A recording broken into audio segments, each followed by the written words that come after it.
before we hopped on, Tori had just ordered some new Switch remotes. Have sleepovers with their friends where we're playing Super Smash all night. So we have a campaign that we hop on every once in a while, and sometimes I'm just in tears, just crying. Sorry, said that in a weird way. That before. Yeah, sometimes I'm just bawling my eyes out.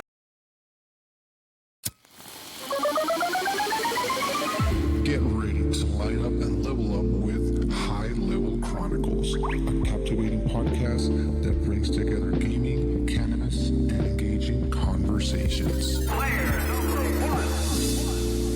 What is up, levelers? Welcome back to High Level Chronicles, the only podcast where your gamer score is public record, but your browser history is sealed in like Area 51. National Video Game Day is coming up this Friday, the 12th, and tonight we're paying tribute to the games, the consoles, the chaos that raised us. Of course, you already know that Paul's here with me, the guy who treats every single co-op game like it's a battle royale. He'll literally burn your house down in Minecraft and then ask you why you're fucking mad. That's the level of chaos we're dealing with. Paul, what's up, bro? What's been going on, man? Hey, man. A lot, nothing, man. I'm been recovering from this knee surgery, so I can walk. You've had some downtime. I have had some downtime. I've had some game time. Nice. So I've been just kind of wasting away in my house. And, okay. But playing games. Getting reintroducing myself into some stuff that I'd left on the shelf, and always great to have downtime in life. Absolutely. That you can just be like, what the fuck do I want to do with my time? And if it's you don't have any other priorities, of course, right now you can get that time down for an unfortunate reason, but still downtime. Good to go back on that. Making the most of it for sure. Yeah. Which could actually might help us out tonight. If you're maybe going back to tables and stuff, maybe some things you didn't think of. They're like, oh man, gaming history, whatever. But before we dive into the deep cuts, we got to start off with at least our favorite segment, Leveled Up. This is where you, the levelers, let us know what you've been leveling up on this week, what strain or game has got you floating on cloud 9, any new shows or movies that have you couch locked. I'll tell you what, man, I'll kick it off tonight. I have in my freeze pipe here, my trusty little freeze pipe, some Bubba Kush crossed with jelly donuts. This actually came from one of our levelers. They grew it. They actually gave it to us here at the show to try out, see what it was like. So Paul has some as well. I don't know if he's enjoyed any tonight, but I know he has because we've been smoking on this for a couple of days now before the show, just to get a a good feel, if you want to call it that, for what we got. I gotta say, bro, this is the perfect nighttime stream for me. And I say nighttime because for two reasons. I don't even know, and he actually doesn't even know if it's more of a hybrid or whatever. It's definitely indica leaning no matter what. And I'll say that because I can smoke on it a little, like in my joint, right? I can roll a joint up, smoke on it a little bit here and there, feel relaxed, happy, ready for battle. You know what I'm saying? Like some Rainbow Six Siege. Maybe some of the new game I got this week, Hollow Knight, Silk Song. Amazing. Oh, dude, it's so fucking good. Don't know how. I didn't even think I'd like it. But if I smoke on it heavily, like out of my freeze pipe here, constantly, like a couple big hits, then it really sets in, and that couch lock will start to fill you up and wind you down. But that's great when you're trying to get in, evening time, just relax, wind down with a movie or a show or something. You know what I'm saying? So depending on how much you smoke, it's perfect. I mean, I could probably smoke this all day long if I really had enough and wanted to, because just here and there, just nice, relaxed, happy feeling. I just feel good, clear-headed. You know what I'm saying? Yeah. Funny. Yeah. It's funny I say clear-headed, but you really smoke. But I can smoke on it really good at night, like really good, really heavy at night, and really sinks in, and you get that feel. But it has good flavor. It's got really good flavor.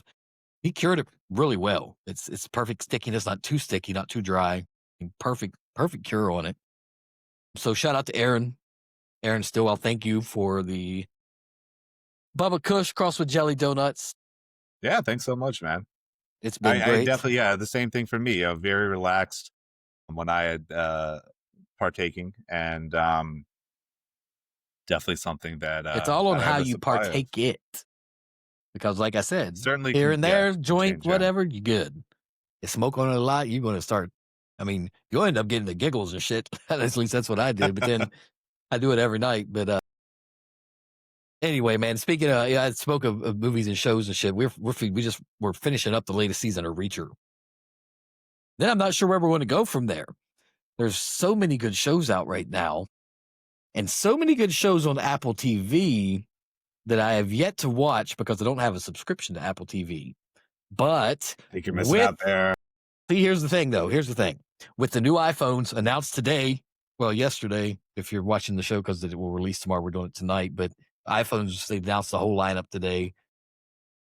Anytime you buy a new Apple product, usually you get a 3-month free Apple TV. So I'm thinking these new iPhones come out September 19th, I think's the date.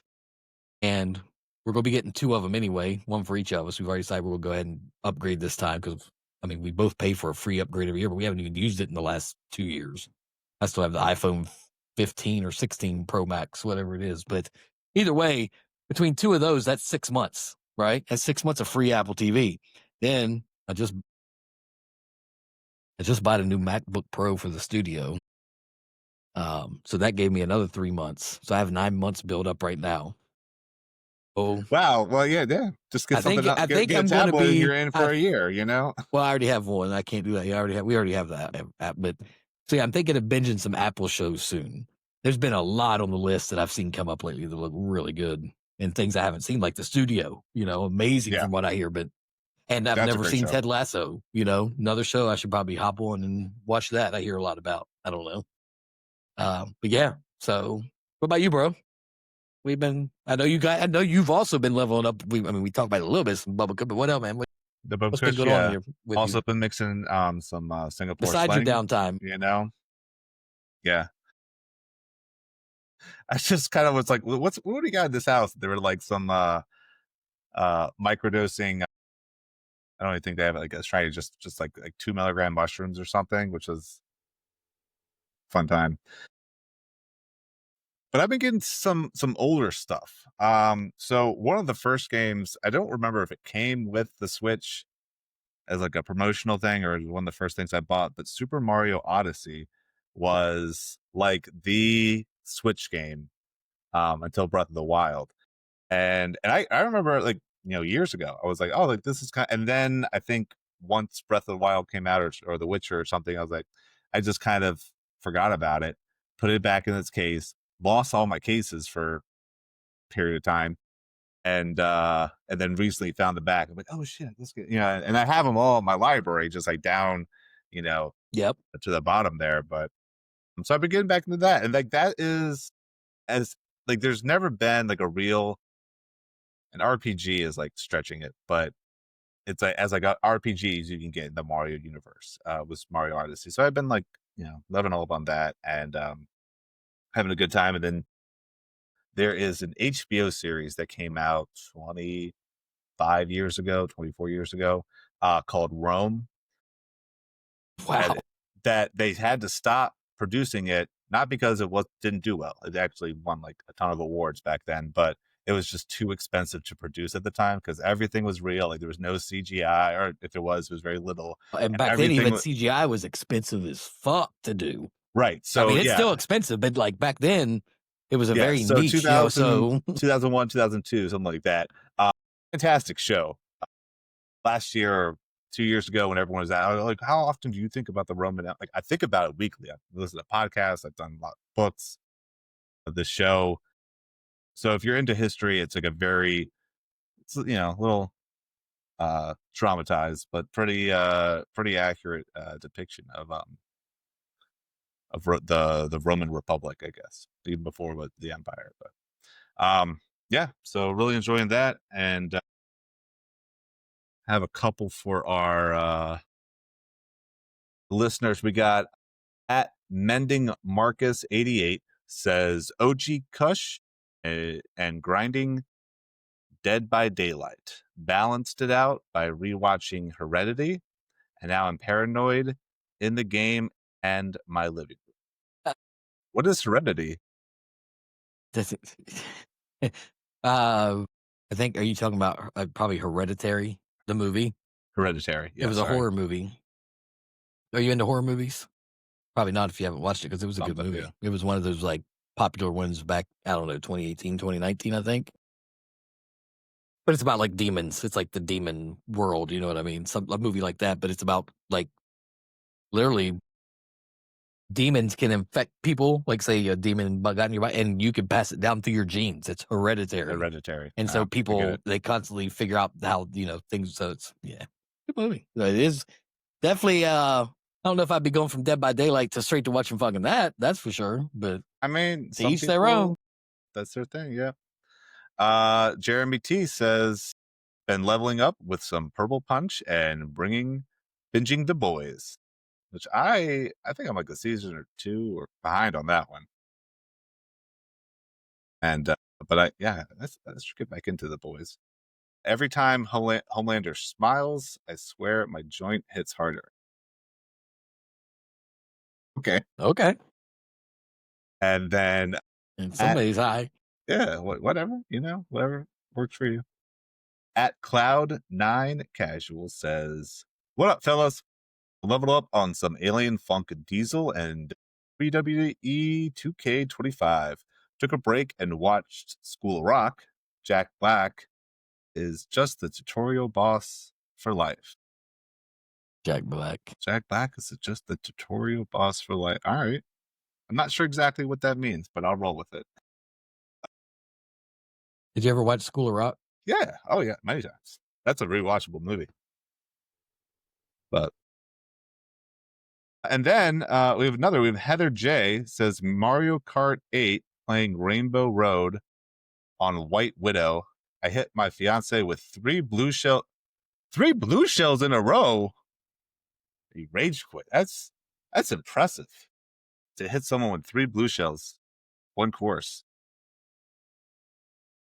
That new Mario Kart something else. I love it. It's the thing. Yeah, I know that's the big Switch 2 game. I've been holding off until there's some other titles, but that one may be worth it alone. Donkey Kong's out now. Donkey Kong. I need to buy it. I haven't bought it yet. And you know what? I am guilty. I have played Mario Kart with some girlfriends back in the day, and when a less emotionally mature man raged quite a bit. Now I play with my wife, and when she wins, and she does win every once in a while, do you let her win? Hey, I don't let her win. That's right. Sometimes she does, though. Sometimes I teaches her to be a better fucking player, right? Exactly. And that's I'm what I tell my wife. Props to you. I will say, I think she's playing that right now. Probably. That's probably what my wife's doing. I will say, Heather, that's not Mario Kart though. That's a fucking relationship stress test. But let's help you and every other leveler try to put that stress at ease with our brand new giveaway we're doing. Hey. We're running a High Level Chronicles giveaway all month. The prize pack is a 5-pack of seeds, winner's choice from highlevelhydro.com. Of course, whatever availability there is. A 5-pack of pre-rolls, set of Grove bags, keep everything cured. If you go grow some stuff, keep those pre-rolls, nice, perfect. And you also, if you want, you can be a guest on the show and pick the topic that we cover. Ooh. First time we would ever have a leveler on the show. Ever. Like an actual, So, to enter is simple. All you got to do, go to our YouTube channel at HLC Podcast 420. Subscribe. Like any of the videos we have up on it, the winner will be announced on our October 4th episode by their YouTube username. So that's the only way you're going to know for sure. I see a lot of people sharing the posts now and all that, but got to watch the subscribers on YouTube. You know what I'm saying? You're missing one step, but make sure you don't sleep on it. You know what I'm saying? But absolutely. I think it'll be good. It's could be interesting. I don't even. It could be any fucking topic. You know what I'm saying? I don't fucking know. God, right. I don't know. I think we need to have like a rule or guideline, because one thing I don't want to do is a political topic. You know what I'm saying? I don't like Yeah, I dumb think we stay away politics. from that. So we'll have to come up with a couple, like, if you're a fucking leveler and you watch it, you know what we talk about. So you're probably talking about the same shit. Anyway, man, with National Video Game Day coming up, like I said, I want to bring this episode kind of in with that. So let's start at the beginning, man. What's the game that got you hooked? The first hit. Everyone has to remember theirs. So, Paul, what was the very first game that made you say, "Oh yeah, this isn't just a fucking toy anymore. This is my fucking life now. Like I love this. This is video games." So it really begins and ends with Mario. I had a babysitter growing up. This is like early 90s. Hey, there you go. Wearing the Mario merch. I'm even thinking about getting a Mario. I know you have a number of tattoos. I don't have any. Never really felt Dude, if you want to go that get a Mario call. tattoo, I'll go get one with you. I'll do the I same might, one. I'll do the same fucking thing. We'll both go get something like maybe a Mario mushroom and related. something. I'm Yeah, thinking like, about getting a first tattoo. That is I will do Mario it. themed. Well, let's do it. Let's fucking do it.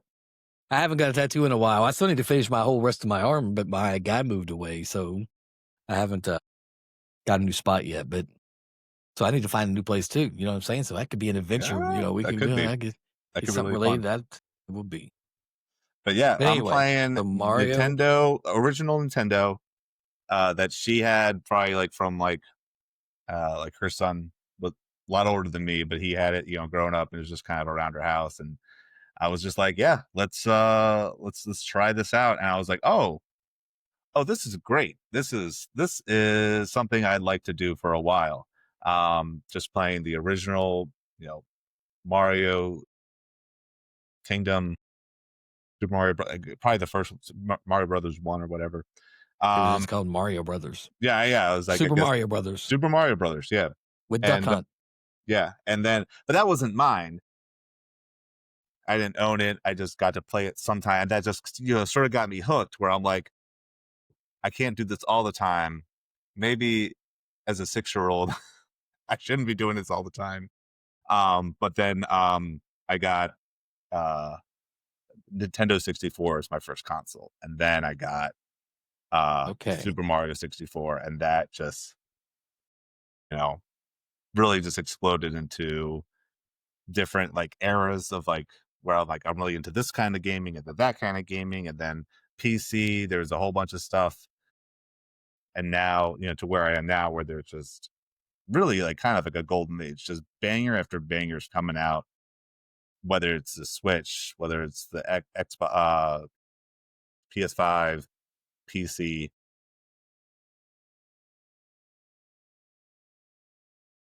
The rest was history after that, where I just, kind of exploring everything that I could of like, oh, there's sports games, there's shooting games, spy games, real-time strategy, and then, all this other stuff.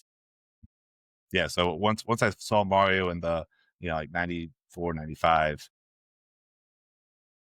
It's so crazy to hear your story. Mine's the exact same game, but we have two completely different stories because we're two different times that we found gaming because of our age difference. Right. So the first game I think I've talked about, the first game I ever played was like Atari. I played it, it was my uncle's and I played it. Mm-hmm. But the first system I ever owned, I was born in 82. NES came out in 85. I got it in 86. So NES was my very first system. You can imagine me, 4, 5-year-old getting a Nintendo, right? Playing Mario, being Duck Hunt, but Mario, it's a shirt made in the 80s, baby. Mario was my game, and I fell in love with gaming at that point. I remember my first gaming system was Mario. I remember blowing into the cartridges all the fucking time. Even though the label explicitly said, do not blow. But we all did it thinking it was going to fucking help or do something. Everyone had their own system. It's like, you can't blow it too hard. You just got just real soft. And then like sort of like a Polaroid picture. You're not supposed to shake it, but everyone is. I can admit faults. The NES was a janky system. only where, I mean, then you had, sometimes I had to like align the game just to where I could push it down hard, but slide it in at the same time and like to get it to work. And bulky cartridges. Yeah, the big squares. Yeah. But then it wasn't until PlayStation 2. Okay. There was this game that came out that was called Navy SEALs, SOCOM, U.S. Navy SEALs, 2001, 2002. That was my very first online game, and that got me hooked on the new gen. That will stand out for the test of time. That game. Have you ever played it? U.S. Navy SEALs? No, SOCOM? I never had that PlayStation. Yeah, that hooked me into the new gen. I mean, and then of course you have games like GoldenEye. You know what I mean? Split screen nights where you had to yell at the one kid who always picked odd job. You know what I'm saying? Somebody always picked odd job. You're But so small. what's wild, you talk about going back, you can play these games pretty much now on anything. You know what I'm saying? Like you can find emulators, you can do whatever. Emulators, yeah. That's the big. What's wild is how I started this, that first hit moment, it never really leaves. It's nostalgia fuel. You know what I'm saying? You'll never forget it. And when you layer weed on top of that years later as an adult, it's like rediscovering that game all over again. You're high, playing Mario. It's a whole different feeling, a whole different thing. It is. Takes you back sometimes. So do you think has weed ever made your old favorites better? Or did it just expose how dumb some of those graphics actually were? I've done that before too. So, I've looked back and I've played a game. I'm like, man, these fucking graphics. How did I play this? So if you take an older game and you remaster it and you have it with either like an Unreal Engine or just something better, sometimes, most of the time, really, it still doesn't. It's just like I can't get past it. And one of the kind of crazy things about like older games, like talking like 90s or even like 80s, like you have some beautifully written, detailed games that, like, for me, are unplayable. And even like going back to like a Microsoft DOS kind of thing, where you have to like kind of put in the code, like you're kind of coding the game. We were coding shit as kids. And I look at the story and this whole thing is written and you're doing this and we were like coding shit and doing shit as kids that we didn't even know how the fuck we learned how to do it. How did we even learn how to do it? We were just doing it. The same thing with fucking MySpace. You remember MySpace? Everybody remembers MySpace, right? Sure. I mean, we can talk about MySpace. We were all coding HTML code and everything into that shit. We were. Where did we learn it from? Like, it's just like we fucking knew it. We're all amateur coders if you're born like, after. Where did it come from? Like, how did we ever know how to fucking do all that? Like, I can't think of a point where I was like, oh, I took a class in this or I learned it. No, I just fucking knew how to do it. You learned that on the fly. It's crazy to think back. Gotta add my Fallout Boy video song on my MySpace page. Your top my top 8, that top 8 would start some fights back in the day. But yeah, and I would see people trick out their MySpace page by adding so much code into it, and then there'd be websites just for MySpace codes, and like you can get this background and you get this cursor or whatever. I remember back when, who was it, Justin Timberlake or somebody bought MySpace, and everybody thought it was going to revive it. Never even fucking did anything. I think it flopped.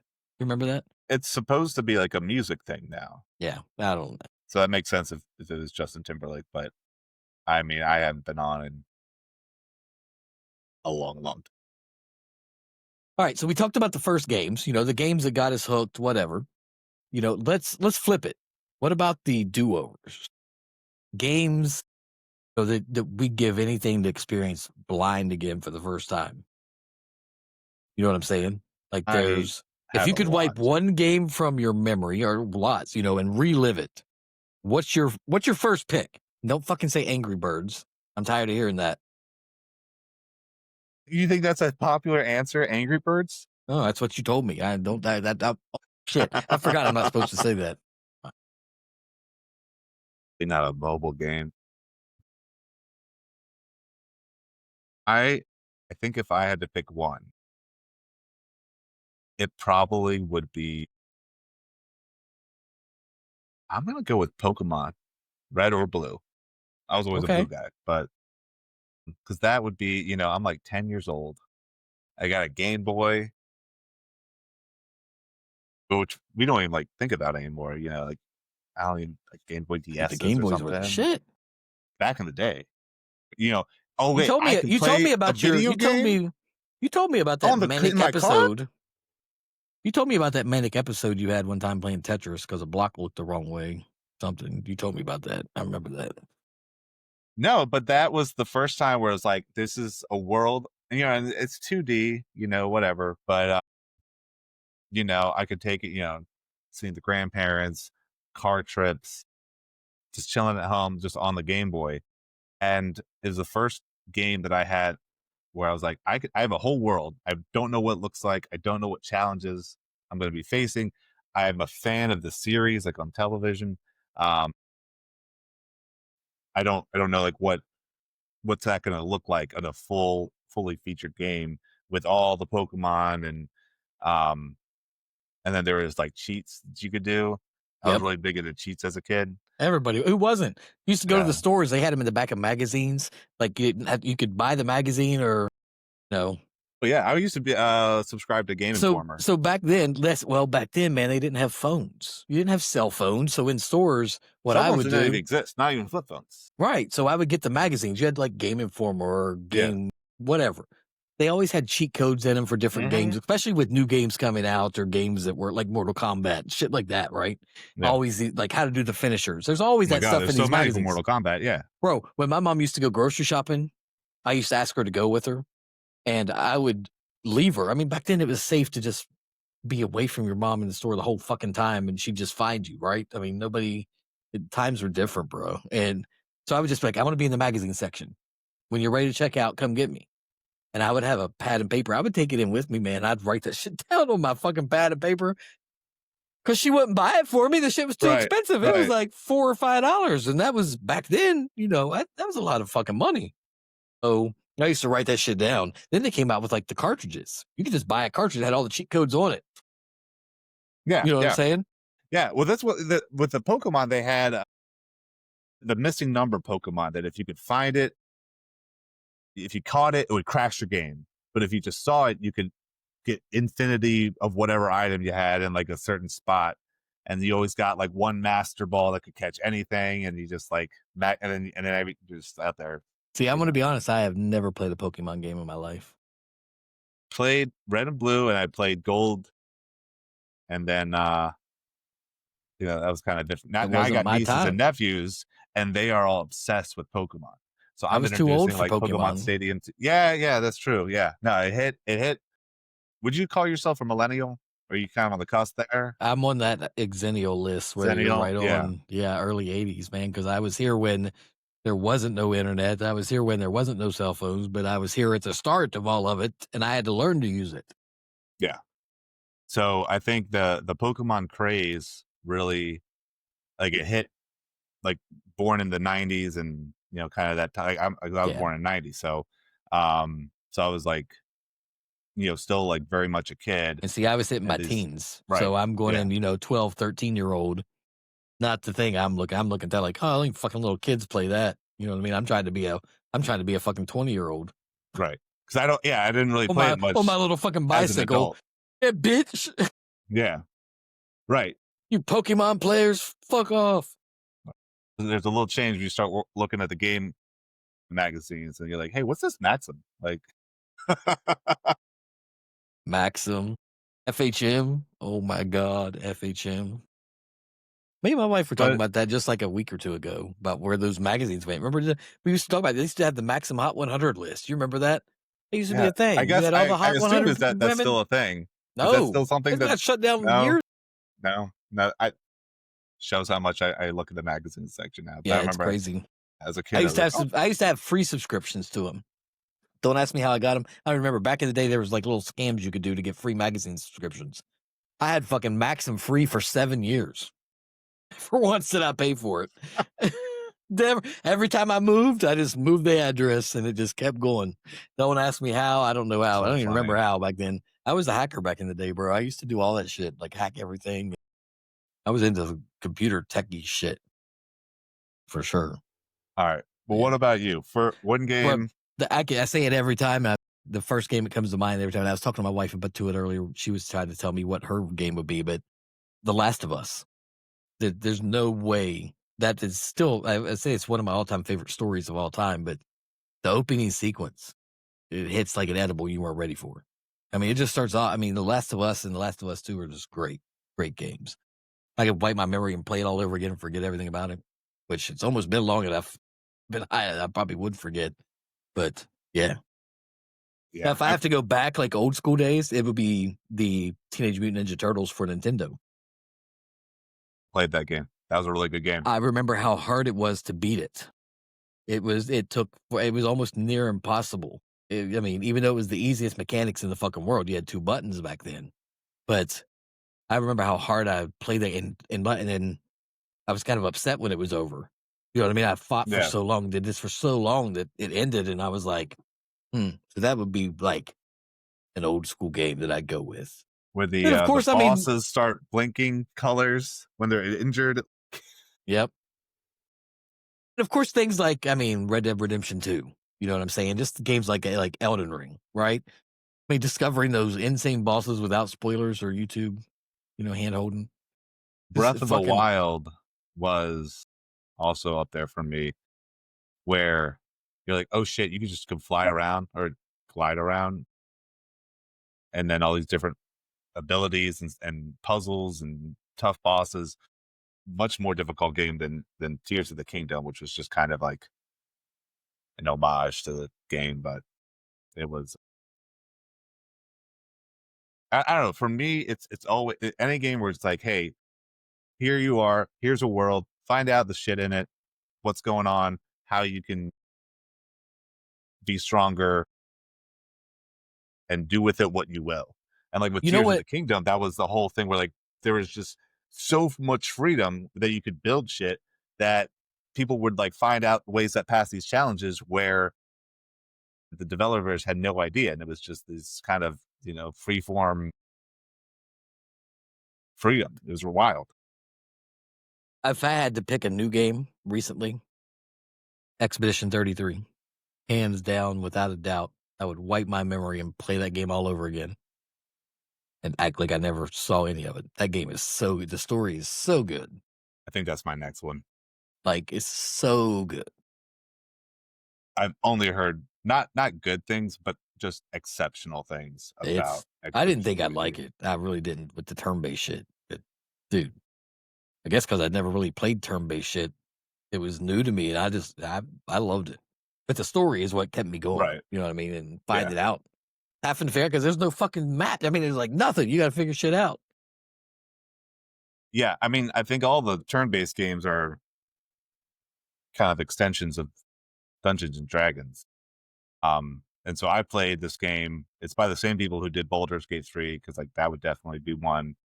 But my first experience with like good graphics, great story, turn-based is called Divinity 2, Original Sin, I guess is the tagline or whatever. But that is Larian Studios, turn-based. You get 8 characters or make your own with about 25 different like kind of subclasses. And then, but you can really just kind of, even if you're like a big like slash and bash guy, you can still get some spells and sneak around, specialize different characters. Right. And then they just took it to a whole different level with Baldur's Gate 3, but both have amazing stories, characters, and all turn-based and kind of, I'm going to throw this fire grenade and then fire will be on this oil platform. And now, kind of just mixing different elements and, there's water, you're standing in water. Here's an electric arrow. Now you're stunned, kind of just messing with the environment in a way that I've never really seen prior to that. And only copied by the same studio for Baldur's Gate 3. Which also kind of funny because Baldur's Gate 1 and 2 I have on my Switch and it's almost unplayable because it's just they give you nothing because those games came out in the 90s and trying to be these rich stories and lores, but there's just the gameplay is so, not even basic. It's just figure it out. Figure it on, out. on this awful graphics system, like. But also, like, are you big into like sports games? Did you say like I used to be. I've been trying to play a few, but it just seems very repetitive lately. Madden 2003 for me too. That was the first one. Oh, dude, I could go back to the old NCAA days, like the college when they Yeah. actually had college football before they brought it back recently. Right. Oh, dude, yeah, for sure. We used to have so many tournaments and stuff on that shit. I think No Madden doubt. 05, a few years before I went to college, was like, but I brought that on GameCube, and that was that NHL Hits, NFL Blitz, like just kind of the silly, just beat the shit out. Yeah, score points, but also, if you want to, but you can honestly just beat the shit out of people. That earlier you talked, or I say earlier, but it was earlier in this segment. You were talking about like playing some older games, or whatever. Replaying old games, feeling fresh again. You know what I'm saying? We've had a lot of levelers comment, like Skyrim, right? Mm-hmm. Is one that comes up all the time, I think, in a lot of our leveled up. We don't always put it on the show because it's comes up so much, but people talk about being, high on indica playing Skyrim, but that's like playing it over again for the first time. But we've had so many levelers talk about that game specifically and being high during that. That Yeah. there's got to be some truth behind it, feeling like an entirely different game. Oh, I I have, mean- yeah, I for sure have Skyrim on my list. Right now, because I just get into these like borderline obsession is like too strong of a word, but just like I'm in like a zone where like, I'm gonna play this game until like I was like I do not want to play this game anymore for a long time. And right now that is Elder Scrolls 4, the Oblivion remastered. I've been spending a lot of time with trying to platinum it because the older one didn't really have any achievements, and now I have other things. I kind of just like sped through the first time I played it, didn't unlock a lot of stuff. But I was like, and then my computer just kind of crapped out because it's like a 2006 game, and it's harder to run old games sometimes, just because it doesn't always compute with the kind of the I don't know the term algorithm or the computing speed of whatever was made at the time, trying to run it on something like so much faster and stronger.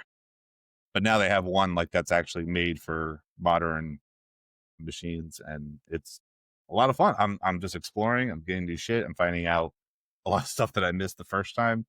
Because again, that's one where it's just like it's a world, figure it out. And Skyrim, I think, must have come out 2010, 11, something like that. So you got about 5, 6, 7 years after Oblivion, and just for me, I was like, oh, this is I can understand the hype behind it because I didn't buy it for a few years until I just saw everyone talking about it, and I was like, I got to check this out for myself. I don't know anything. Elder Scrolls, what is that? There's 5 of them? Skyrim's the 5th one?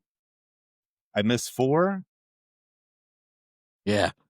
And I think that's why we're, the old games or older games. See, I'm going to go even older. I think that's why I like that game I bought this week, that Hollow Knight, Silk Song, because it's one of those old, just a 2D game. It's, and it's a platform style game, just like Mario. You know what I'm saying? Like you have to go through different areas and it moves to the next. Yeah, the scrolling screen kind of. Yeah. Thing. And it's, and you don't know where you are. There's no map. You got to figure everything out. But it's just that's why I think it's runs perfectly, of course, on our computers and stuff now, but it's just great. I think it's actually probably going to end up getting a Game of the Year nod, at least, guaranteed. But one thing I want to bring out, we talked about the Skyrim and high and like being on Indica. That's what everybody mentions. But what about, we have a lot of levels, including Heather earlier, Mario Kart's Rainbow Road on like a fucking heavy sativa. That's like a psychedelic death trap disguised as a children's party game. Yeah. 1 second, 1 second you're vibing, the next you're questioning gravity itself. Or you're arguing with your partner about what the fuck was happening. Yeah, because some of them, like, first off, there's not one Rainbow Road, which I only found out a couple years ago. There is Oh, a yeah. Rainbow Road for every single Mario Kart, of which I think Heather said Mario Kart 8. I don't know if that's. That's the new one. I thought it Or was Mario Kart World. Or World. something. I guess it is Mario Kart World. Mario Maybe Kart 8 is 8. the last one. Yeah. And so we still play the one for the Switch and Switch One, and there's like 6 different courses that have a Rainbow Road, but it's like, oh, this is from the Nintendo 64, this is from the DS, this is from Wii, this is the Wii 2 one, and they made a Mario Kart for Wii 2, and so a lot of them I haven't, and I was like, this one's like, and you could start ranking the Rainbow Road. I was like, oh, this Rainbow Road, this can take 7 minutes to complete, and you're getting first place. And then like this, and then the other ones are like more, 3-4 minute runs. That's a good, there's a reason that they're all on there now too. Like, you get on the Mario Kart 8, you have all the different Rainbow Roads to choose from. Run. But think about it. How old are some of those Rainbow Roads? We can go back to the first Rainbow Road, Super Mario Kart, right? Super Mario Kart had I was too young really for the Super Nintendo. I played it. I had like older friends that, I'd go to their house when we played, but I never played Super Mario Kart, but I know that was the first one, and Rainbow Road just kind of became like a staple, I think, in every single Mario Kart that was made. Pretty Which is much, why there's so think. many. I don't know if they ever had one that missed. But so like for me, like Super Mario or Mario Kart 64 was the one I played into college. I'd be on like winter break from college and then meet with some of my high school buddies and was like, hey, you guys want to play Mario Kart? Absolutely. Which is funny because I'm saying that I heard I don't know if you know John Green is the author. He I listened to some of the stuff that he does, and he was like, went to college in like the 90s, and they would all play Super Mario Kart like in the dorms and on break and stuff. And like now, and I'm probably, I don't know, 15 years younger than he is, and it's and then maybe there's kids in college now that's like, oh yeah, Mario Kart 8 World Deluxe, whatever. Well, so my whole point to that is think about how far just Rainbow Road alone has come since the first time. We said we were going to talk, how new systems and games have changed the landscape. So let's zoom out. Look how far we've come. Not just Rainbow Road, but the console leaps, right? They weren't just prettier graphics. You know what I'm saying? It was like they changed the entire fucking culture at the time. NES, Sega, those are the game systems that most generations brought into their living rooms. PlayStation 2, made gaming mainstream. That was mainstream systems. Xbox Live turned trash talk into an Olympic sport.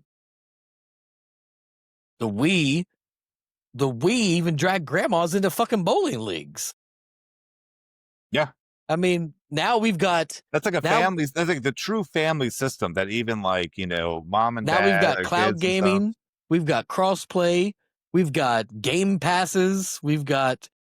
And the game passes, those are dropping libraries in our laps. Like full libraries. It ain't like it was back in the day. But some of the games I think that have shifted the industry, man, is like Halo. Halo redefined shooters. You know what I'm saying? You could say Call of Duty, but Call of Duty is just a standard. Halo changed the game with shooting.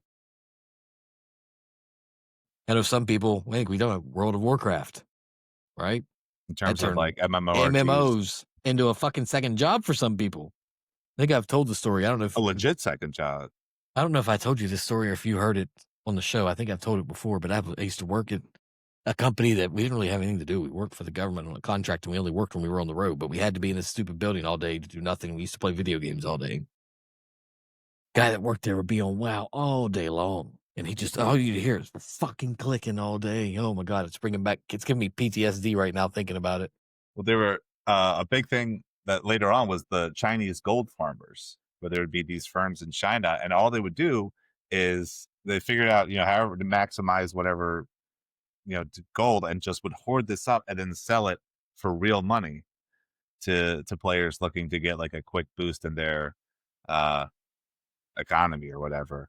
And like Blizzard, and everything was below board. Like Blizzard wasn't about it, and um, and the last time I played WoW was I was playing on a free, like European based server because you didn't pay the monthly subscription, but you didn't have all the expansions. It was like just the first two or something, and I was just I was like working like full time. I was like, I could actually, I could spend $5 for like 100 gold. Like that doesn't seem that bad, and Right. just kind of trick out my And then character. it goes from there. Yeah. Well, we get real Down deep the into rabbit that. hole we go. Yep. And so that's why I say I'm sober from WoW. I mean, you got to think. Like I said, look how far games have come. Fortnite, people are paying for those skins and everything, right? And then Fortnite brought fucking concerts, full blown on fucking concerts into a video game, and Marvel movies. You know what I'm saying? In-game event, like. I know.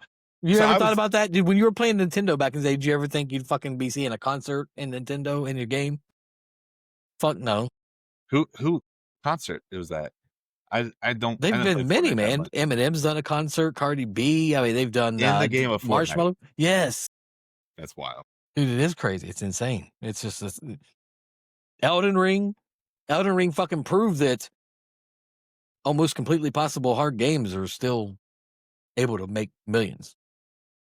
You know what I'm saying? People thought it would never sell. Like no, nobody's going to buy it. It's too hard. Yeah, I mean, some people even buy tapestries with that shit. Never seen that before, but I'll take your word for it. Yeah, I'll take your word for it. Yeah, I think if you make a game that's beautiful, and even though it's difficult, and you can't modify the difficulty, it just, for some people they're like, I can't do it, and for me, I put down the game several times, and I was like, I don't think I get what I'm supposed to be doing. I don't get the story. I'm just getting killed, sometimes immediately, sometimes for no reason, sometimes in the dumbest ways. It's just too hard. And I had that thought 2 different times until the third time that I was like, I'm gonna try to commit and figure out how to beat it. And eventually I did. But it was very gratifying in the end, But I was doing a deep dive because I wasn't sure how far back you wanted to go about like the first video games and stuff, and it was quite the rabbit hole of like the 70s and 80s, the video game collapse. Like at one point in the early 1980s, there was no video games. There was landfills full of product, and it wasn't selling, and they were just literally trashing it. And the reason why the Nintendo Entertainment System is not called the Nintendo Video Game System is they're like, video games don't sell. You can't put video game in your title. And there's like, how about we call it an entertainment system? All right, we'll try that. And then makes sense. By 88, you have it in millions of households. It was maybe that's the video game crash and the stuff in the 70s, the Megabox Odyssey. God. Have you ever heard of that one? Yep. I've heard of it. That was Pong. That was the first esports. Of course, they didn't really call it that. Had a bunch of people playing Space War for no prizes, just getting people together, trying this new thing, a video game. Like, I control what's going on the screen. Remember Asteroid? Yeah, that might have been one too. It was $750 in modern money. If you take the inflation, it's like $100 at the time. Yeah. But I think about that. So you're going back that far, but to now where we are, do you think all these advances actually leveled up gaming, or did we lose the couch co-op like we used to have in game battle passes? Everything has battle passes now. Every fucking game has battle passes, or whatever you want to call them, season pass, whatever you insert name here. There's a lot of ways, and I think there's even been like lawsuits about like, you get you pay $60-$50, whatever, you get the full game. And then sometimes I think they're trying to get away from that because people are understanding just how unethical it is, but and illegal in some cases. Buying a full game and then, or 30% Buying a of the game and then they game, and hide then the here's end of the game under DLC. expansions. Yeah, they Here's stopped the that shit. They don't do that anymore. They used to though. Used to. Oh, trying to figure out a way to make it, commodity, or how much percent of a game can we sell, and then sell the rest of it in different bits and pizzas for, and it's like, can you sell a game at 50% and then split, full price, and then have Enter a DLC? GameStop. Game. Have you ever done a midnight release? Dude, many times. Call of Yes. Duty, hands down, almost every fucking time it was out. Yeah, we talked about this. Yeah. Where, and that was like a thing too. Like there's That's what you had to do. Vibes. That's what you had to do, right? You had to go out. You didn't have the convenience of fucking. It's already pre-installed, and the minute it releases, the second it releases, I can log on. If your servers aren't crashing, because that's what happens now 90% of the time, because everybody's trying to get on it. Right. They say they're like prepared. They never are. I don't care experience. what fucking game it is. They say they're prepared, and they never are. Hollow Knight, this fucking 2D platforming game, crashed every fucking server the day it released. Crashed every system, Steam, everything. Insane how it works. But that's the trade-off, right? Convenience versus your soul. Or like you said, going down the rabbit holes, right? Massive open worlds versus simple split screen fun. Which one's the real evolution? Which one's just a fucking patch note, like we talked about before, that nobody asked for? I think it depends on the situation. Like for years, didn't matter the system, loved getting together with some guys and playing Super Smash Bros. Like that Mario Kart, like Madden Blitz kind of thing. Like just getting together and just going out like for hours, like sleepovers, like when we're like little kids and stuff. But I don't play that too much by myself though. Like that's kind of like I get it, but it's not, doesn't hit the same of when you're playing, doing like a split screen with your best friend or whatever. Well, like I said, that's that brings us to the big question. With all the advancements, did we actually level up, or did we lose some of that magic? On one side, like you said, we've got massive open worlds, cross-play, instant access to fucking libraries of your choice, right? On the other, we lost the couch co-op. We got broken launches. We got half the time you need a 50 gigabyte patch just to fucking play the damn game. You know what I'm saying? Yeah. I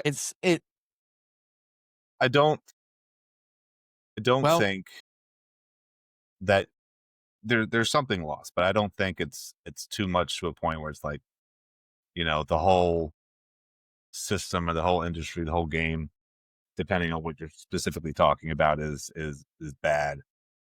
There's certainly, because right now, I don't have sleepovers with my friends where we're playing Super Smash all night, but I do have like some late night, like we'll get together and play Baldur's Gate 3.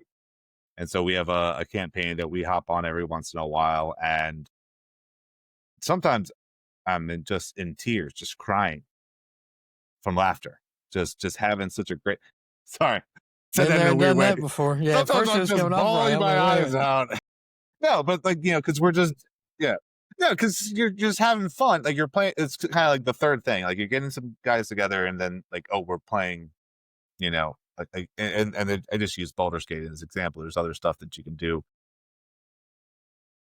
So, I mean, I think that's still there for me, like things that I really enjoyed. Well, I'll tell you what. Years you know ago. what? It feels like the perfect setup for tonight's High Court. With it. Always a surprise. Yes, sir. All right. So, today's High Court case. Is modern gaming truly better, or did we lose something essential along the way? And we can do pros and cons, to each, because there's pros and cons. There has to be pros and cons There's certainly points for each of them. to every side.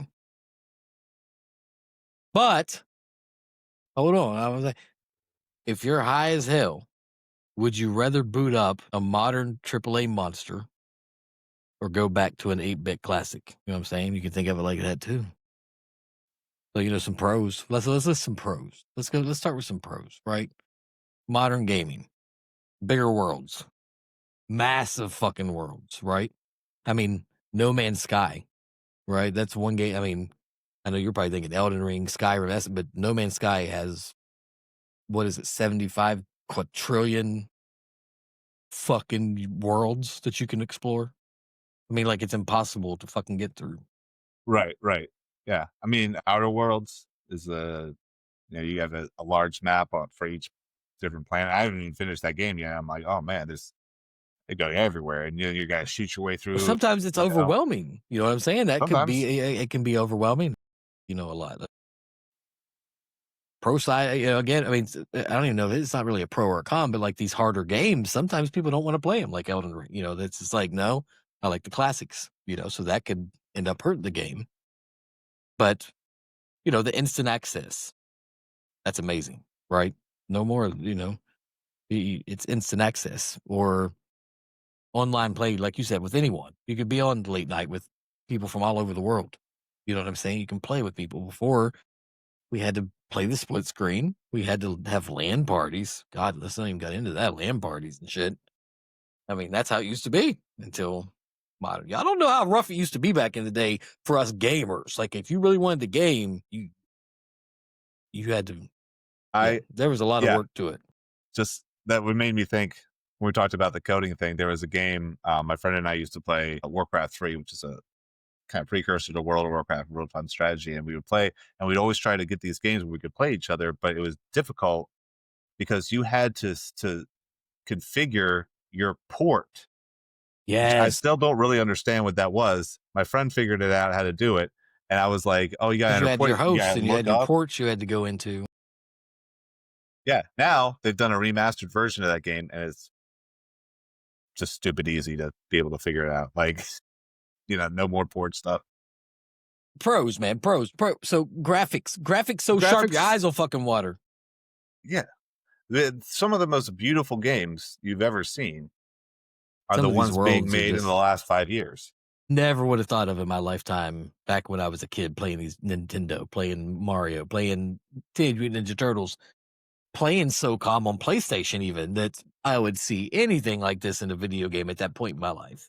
And I don't think that was ever something that people asked for. But when they got it, they're like, God damn. The beauty of this game is breathtaking. And that was always just sort of something that never, people were like, we got to get these games more beautiful, better landscape. Yeah, I mean, maybe behind the scenes, but that was never something that I saw people complaining about. I was like, this game's too ugly. But right. But nobody ever said that back in the day, we were used to. Everything seemed far more advanced than we ever thought. Now we look back at it and we're like, I fucking played this?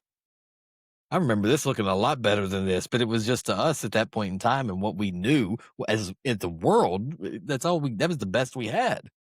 Yeah. The first time I ever saw like a modern version, I use the term loosely, version of like AI was in 007, not GoldenEye, but still for the N64, The World Is Not Enough, had a nice blue cartridge, and you could add bots that would hunt you down. I guess that is AI. Also, like trying to dodge your shots and stuff. I never thought about that as AI. Never had that. I think of first AI stuff. I think of like Sims. You know what I mean? Like I think of something like that. But I didn't even think about that because they're moving. They have to move. They shoot at you. So, it's more than just a programmed. I mean, it's all programmed. Nobody ever thought it would be back then what it is now. Right. I was like, holy shit! You can add like NPCs, I guess. Like to you're playing a 1v1 shooting match like in GoldenEye, which like is fun, but it's always a little more interesting when you have more players, more there. challenging. Like, oh yeah, and then it can always be more challenging. It's like I got me and a bot, and we're gonna take out you and a bot, And then, now that, and I say that like it's amazing one. That's so, like, that's kind of standard now in a bunch of different games. Doing it much more sophisticated than they did in like 1999 or whatever, whenever that game came out. But yeah, so I mean, the AI is certainly better. The dialogue, the stories. It's funny. I was looking at how big are some of these Elder Scrolls games, because those are like the whole point of the 1 through 5 is like you have this open world, and then Skyrim is the best graphics. Oblivion, all right. Morrowind was number 3, and that's good. I didn't want to fuck with that. And then I was like, what's 2? 2 is the biggest. 1996, I want to say, Elder Scrolls 2 came out, and it's bigger than all the other ones combined. For Xbox? No, Elder Scrolls 2 is like, that's like, what was it for? It's like, it's Microsoft DOS kind of. It's like one of the ones we were talking about, where you kind of have to, kind of type. Do you open door? What am I thinking of? I guess I'm thinking of one of the more modern ones. That Daggerfall is the one. Elder Scrolls 2 Daggerfall is, you're kind of just bare bones graphics. I don't even know the rate frame, but it's okay, slow. Yep. I wasn't even thinking about that one. I don't know what one I was thinking of. That's why you have like some of these older games that they have so much potential, but because they're so hard to navigate. It was the third one, Elder Scrolls 3 Morrowind, but that was on Xbox. That's the one that's the one I was thinking of. Yeah. So that's where you really kind of get a feel of the freeform world. I mean, the graphics are dog shit, but it's not at the time. Yeah. Well, yeah, everything for the time seemed amazing. I mean, there's like memes and shit that, picture this. You just got back, you got permission to stay up late. The pizza just arrived. You got some Mountain Dews. And, where's the pizza from? Pizza Hut. Get stuff crushed, Okay. I'm picturing in my head. And you just got the new Doritos. game. We got some Doritos. And then sometimes it'll joke, and it's like, you're 40 years old and it's 2025. Yeah. Your wife's like, stay up all, whatever, honey. Yeah. But that was like, that's playing on a very real feeling. Like, you go to like Hollywood Video, Blockbuster, in like the early 2000s, and you get like, oh, I don't own this game, I'm gonna rent it, and we'll, with see a friend, if I like it. And there's, and we'll see what's up, and we'll get a movie, and we'll have a whole fucking night set. Even like the fucking smell of like a Blockbuster. I remember the first game I ever rented. Shit. What's that? I remember the first game I ever rented. I do too. What was yours? Paperboy. You remember Paperboy on Nintendo? All right. That's fucking all right. I was because we didn't have it back. You got to think, man. Back then, there was no Blockbuster. There was no fucking Hollywood Video. It was just local mom and pops places that were buying these and just renting them out, to make money. Yeah. So they bought whatever they could get their hands on. They didn't know what the fuck they were buying half the time. So our store had we were in an average area, and it was like dog shit to choose from. All the good games went like that. So I always wanted Teenage Mutant Ninja Turtles. No, it was Paperboy. Paperboy had a moment. Paperboy was fun though, man. Yeah. I beat the fuck out of the fucking pal. Mine, I had put my thumb conveniently over the mature title, and I was like, hey, could we rent Mortal Kombat? Oh shit. And my mom had no idea. She was just like, I guess so. What is a game? Yeah. Right. I had a good time with that for a week or so. I'll tell you, man, I think my biggest pro to modern stuff is gotta be the crossplay with Name Your System. Remember, back in the day, man, you had to have the console your friend had to play online with them back on the day. You had to have the same console. You had to have an Xbox, and we had to have the same game. That's how it used to be. Now, I can be on PC, you can be on Xbox or PlayStation, your wife on the Wii, my wife on the Switch, and we can all be playing the same fucking game at the same fucking time. That's fucking amazing. And that's very new too for some. And it's still being modernized. Yeah, it's still the Baldur Skate 3. That's a long way. that game came out 3 years ago now, and I think just earlier this year, 3 years, after it comes out, it got the updates because I have some friends that play on the PlayStation, some that play on PC, and just a few months ago, they came out with, hey, you can do cross-platform. That's the same thing with Dead by Daylight. Just I think last year or year before, they just came out with cross-platform and cross-progression. So, I think that's my biggest pro out of all of them. Like for modern gaming, I think is, I mean, of course, like you said, the standard, the graphics and this and that. But I think Yeah. that's probably the biggest thing to me is the crossplay because I don't have to worry about what my friends have or what somebody I meet has. Well, what do you play it on? Shit, I can't play with you, man, because I play on this. Now it's like, okay, here's my username. Add me. We Right. can play whatever you want. We can play multiple games together. I mean, I think for me, the biggest, it's maybe superficial, but you can have a game with a great story, great characters, great gameplay. If you got shit graphics, it's difficult for me to stay engaged with that. And so when you have these just the big one right now, I think it's called the Unreal Engine, where you make things look unreally realistic. It just it kind of it hits you in the face of just, whoa, like I am, I know VR is still doing stuff there, but it's the close to VR as you can get, where it's like you are there, everything looks completely realistic. You're seeing just minute details, grass Dude, that's blowing in the cyberpunk. wind and stuff. Dude, that's cyberpunk. You play cyberpunk even just on your man. It's the immersive bit. What about some of the cons, man, of the modern stuff? Broken fucking launches. That happens more than it should. I feel. I mean, they spend so much time developing, making these games that then shit breaks on launch day. Yeah, that's why I always I try to wait.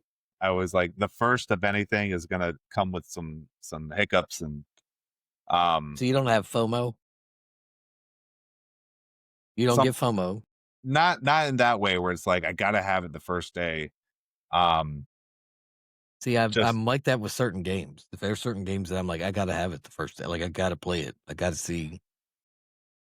I You know what I'm think that saying?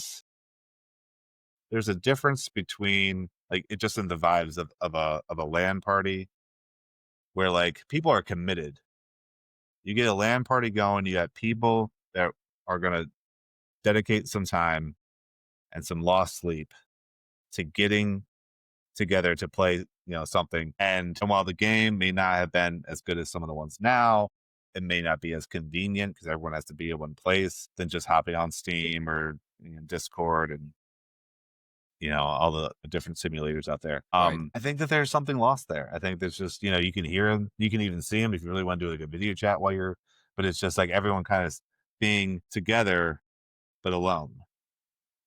And I just think that there's, even if you can see them, you can see their background, I know that they're in their kitchen playing like or whatever, like Right. there's like that's fine, that's convenient, there's okay, keep people together, but I think that there's something intangible that's lost and probably never having LAN parties again, and that's probably not even really an option for those games. It's like just Well, that's that's what I'm saying. Another big couch co-op. That's in the grave nowadays. Another big con is like you said, some games are being shipped unfinished, and then they want you to pay to get stuff done, or they get shipped unfinished. Like, oh, we'll provide an update. Wait, that's another fucking con. Endless updates, especially if you're a COD player, like I used to be, at non-fucking stop. Endless update after update after update, and then you're losing space on everything. That's a good point. Yeah, because I thought I had a lot more space on my drive, and it's like, oh, But well, this every game had fucking 5 update's updates, adding, and nowadays they're like fucking 60 gigs each every time. and I don't That's even the really size of a notice whole it. It's like, fucking oh, game. uh, We updated this fucking shadow over here. right.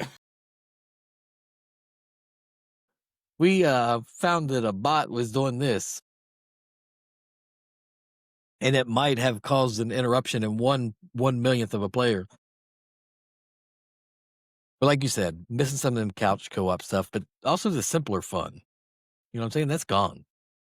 There's a big difference in the games now and just when you were young. The old games were 2 buttons for the most part, to start, and maybe 4 you were on place whatever, but it was simple, especially back in the old. I'm going back to Nintendo and stuff. It was simple days. You had fun, came back, you were smiling at the TV with your friends, you were passing the controller to each other. If the game was 2-player, like Contra or something, that was even better. You just having that fun. I did a little thing before about the number of buttons from NES, which essentially start, select, but like A and B. You basically got two buttons. And then N64 and PlayStation, you get like 4 to 6 or so. I don't know when the top ones I think came. 4 was the next one. 4 was the next button.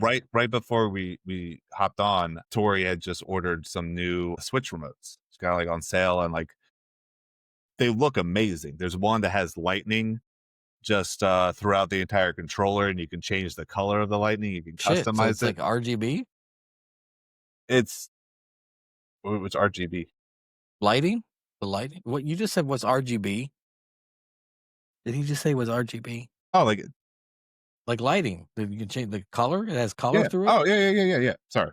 And then I counted the different buttons and customization because we're trying to like sync it to the Switch.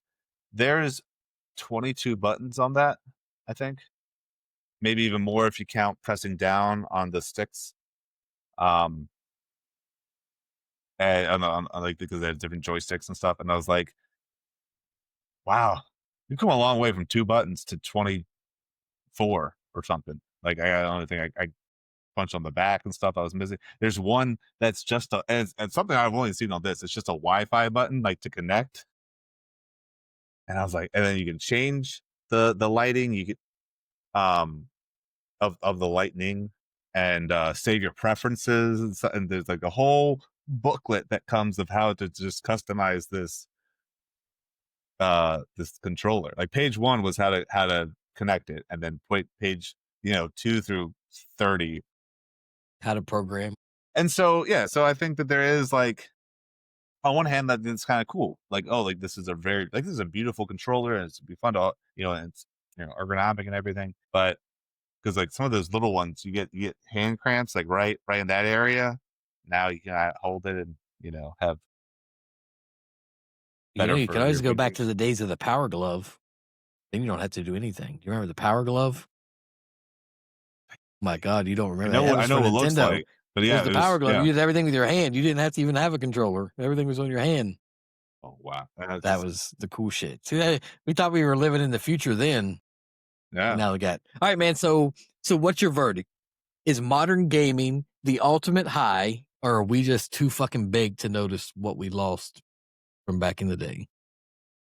I've said it before, and I think we're living in a kind of golden age. There are definitely some things that we lost that we're never getting back. We're never going back to, and some of that's sad, and some of that's I'm very much okay with. I think the things coming out now, there's just so much things coming out that like people that's like, I don't know, video games like really aren't my thing. It's like, oh, but this one is. And then they start to figure out like, oh, like this is actually, and we talked about different episodes, like a way to handle, my stress, my mental health, my anxiety, things to have common interests with, and, find different communities and none of that really existed before. Certainly on not a level that it exists today. So I'm going to say, we're in the better. Totally agree. I think I hate to say it to some of the new generation, we had the best of both worlds. We got the good stuff in the old days. We got the new stuff now, but I love where we're going. I've said it, like I said before, love where we're going with gaming. I can't wait to see what we get in the future with it. How much more advanced. I still want to go. I think we need to go down, man. We should make a plan. We need to go to fucking dinner still. But we should go to, once you get better, go to that new VR place that opened up and spend some time there and check it out. See what it's like. Because they have full-on games, you're running on a treadmill or whatever. So I think it'd be pretty cool. Treadmill? Oh, no. No, like it's it's not a treadmill, but it's like a platform where you can walk, and right, like, so must be pretty cool. I don't know. But let's not forget, man, no matter how far graphics and tech have come, nothing scarier high than Rainbow Road at 2 a.m. modern open worlds, they can't touch the pure panic of drifting off that neon fucking track with your last red shell in hand, just trying to get that finish line. And then maybe maybe you take out your partner. And that causes a whole other amount of stress. All right, man. All Any right. final thoughts? I think you said it best, man. We're certainly really eager to see what comes next, seeing more people figure out video games and come into their communities, have fun. That's our National Video Game Day special. We talked about our first hits, dreamed about playing the great fresh again, put modern gaming on trial. Big shout out to everyone who sent in their leveled up submissions. You all are the ones that truly do keep this segment alive, keep us laughing, keep us questioning what the hell you're talking about sometimes. But you know what? Keep them coming in. You never know when you'll end up on the show. Don't forget, we have the giveaway. Subscribe, youtube.com/@HLC Podcast 420. Like a video. Like I said, you could be here with us in a future episode picking the topic yourself. National Video Game Day, September 12th. Celebrate the only way that makes fucking sense. Smoke, play, repeat. And if you're brave, avoid Rainbow Road at all costs, especially when competing against your significant other. Till next time, stay leveled up. We are out. Thanks for listening to High Level Chronicles. See you next time.